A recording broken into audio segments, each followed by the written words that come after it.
குரு வணக்கம். குருவாழ்க. குருவே சரணம். ஓம் நமோ நாராயணாய. ஓம் ஸ்ரீ மகாலட்சுமியே நமக.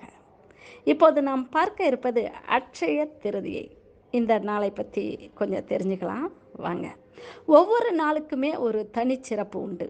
அந்த வகையில் ஒரு சிறப்பான நாள்தான் அட்சய திருதியை. அட்சயம் என்றால் வளர்வது மற்றும் குறையாதது என்று பொருள். அன்றைய தினத்தில் செய்கின்ற எல்லா காரியங்களும் வெற்றிகரமாக நடக்கும், நல்ல பலன்களையே நமக்கு தரும். அந்த நாளில் நீங்கள் எது வாங்கினாலும் மென்மேலும் வளரும். தொடங்கப்பட்ட எந்த ஒரு முயற்சியும் தொடர்ச்சியாக வளர்ந்து நமக்கு நன்மைகளை கொடுக்கும். சித்திரை மாதம் அமாவாசைக்கு பின் வரும் வளர்பிறை திருதியை திதியை நாம் அட்சய திருதியை என்று அழைக்கிறோம். அந்த வகையில் அட்சய திருதியை இந்த வருடம் 2024 மே மாதம் 10ஆம் தேதி வெள்ளிக்கிழமை அன்று வருகிறது. இந்த நாளில் தங்கம், வெள்ளி போன்ற பொன் பொருள் ஆபரணங்களை வாங்கினால் செல்வம் பெருகும் என்பது நம்பிக்கை. அட்சய திருதியை அன்று நாம் என்ன செய்ய வேண்டும், என்னவெல்லாம் வாங்க வேண்டும் என்பதை பற்றி பார்க்கலாம் வாங்க. அட்சய திருதியை அன்று என்னென்ன வாங்கலாம்? அட்சய திருதியை அன்று நாம் செய்யும் நன்மைகள் பன்மடங்காக பெருகி அழியாத பலன்களை பெற்றுத்தரும். எனவே அன்றைய தினத்தில் லட்சுமி தேவி வசிக்கும் பொருட்களை வாங்கலாம். கூடவே அன்னதானம் வழங்கலாம், தண்ணீர் தானம் கொடுக்கலாம். சரிங்களா? அது தங்கம், மற்றபடி தங்கம், வெள்ளி போன்ற ஆபரணங்களாக மட்டுமே இருக்க வேண்டும் என்பதல்ல. பச்சரிசி, வெல்லம், உப்பு இந்த மூன்றையுமே நாம் வாங்கிக்கலாம். ஆகியவற்றையும் நாம் வாங்கி இதெல்லாம் வைத்து பூஜை அறையில் நாம் பூஜை செய்து வந்தாலே போதும். அடுத்து ஒரு பானையை கூட நீங்கள் வாங்கலாம். அந்த பானையில் தண்ணி நிறைய நிரப்பி வழிபட்டு வந்தால் இன்னும் சிறப்பாக இருக்கும். அதே போல் பச்சரிசியை வாங்கி வந்தும் அந்த பூஜையில் வைத்து பொங்கல் வைத்து சாப்பிட மிகவும் அருமையானதொரு வாழ்க்கையை நாம் அடைவோம்.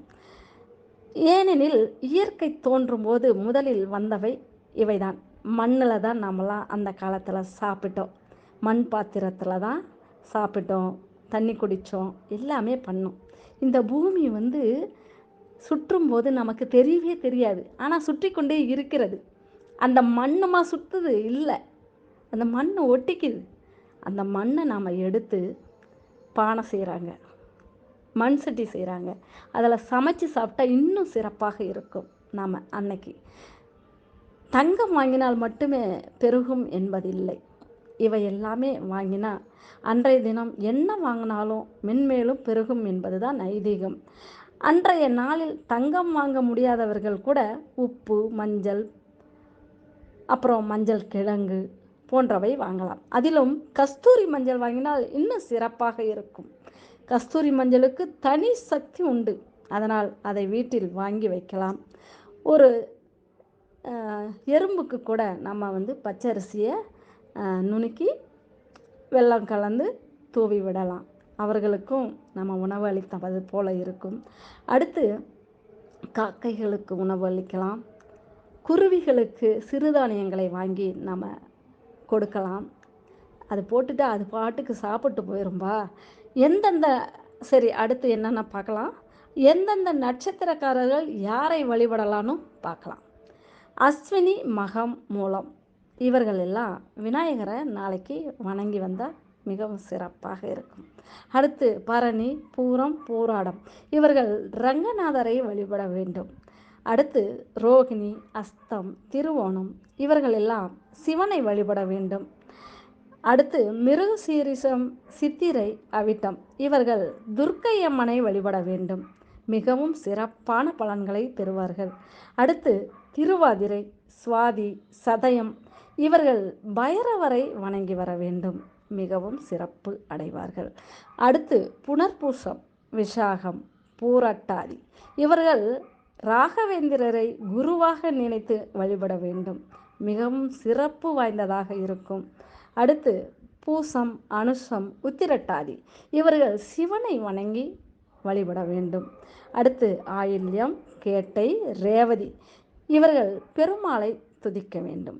அடுத்து உத்திரம், உத்திராடம் கார்த்திகை இவர்கள் முருகனை வழிபட்டு வர மிகவும் சிறப்பான பலன்களை தருவார்கள். அட்சய திருதியை நாளில் தங்கம் மட்டுமல்ல, எந்த பொருளை சேமித்தாலும் அது நன்மையையே நமக்கு தரும்.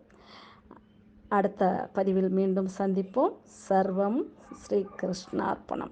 நன்றி. வாழ்த்துக்கள் அனைவருக்கும். வளங்கள் யாவும் பெருகட்டும். நன்மையையே பெறுவீர்கள் நாளைய தினம். நன்றி.